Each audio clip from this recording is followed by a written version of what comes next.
যে তোমার খেয়াল রাখে তাকে কখনো অবহেলা করো না। একদিন দেখবে পাথর খুঁজতে খুঁজতে হীরা হারিয়ে ফেলেছ।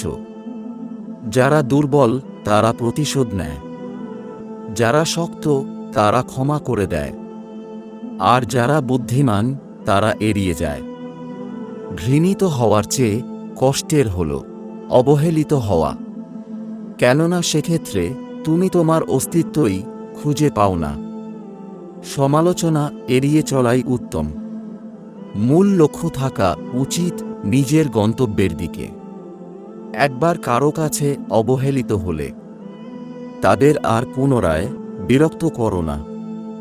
প্রথমে তারা তোমাকে অবহেলা করে, তারপর তোমায় নিয়ে হাসি তামাশা করে, তারপর তারা তোমার বিরুদ্ধে লড়ে এবং তুমি জিতে যাও।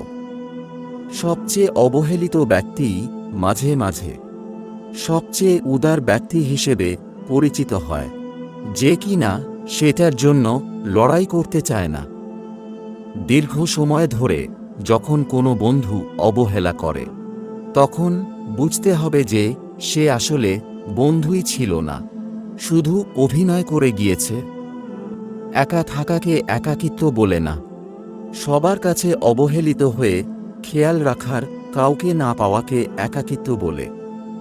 কিছু মানুষ কথার মাধ্যমে আঘাত করে, কিছু কাজের মাধ্যমে, কিন্তু সবচেয়ে আঘাত তখন লাগে যখন প্রিয় মানুষটি অবহেলা করে।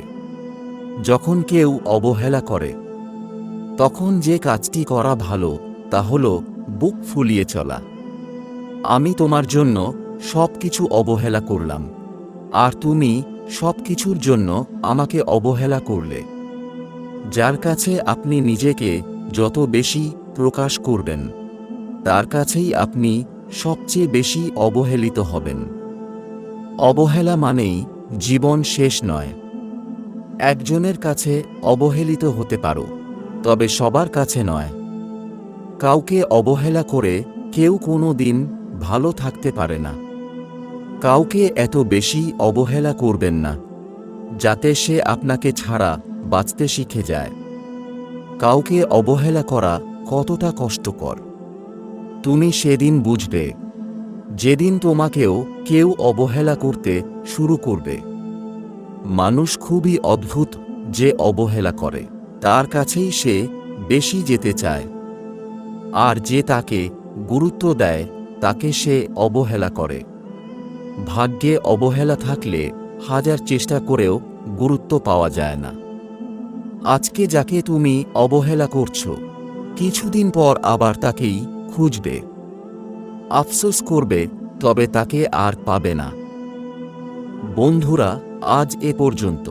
ভিডিওটি ভালো লাগলে একটি লাইক ও কমেন্ট করে আপনার প্রিয় মানুষের সাথে শেয়ার করবেন, আর দয়া করে সাবস্ক্রাইব করতে ভুলবেন না।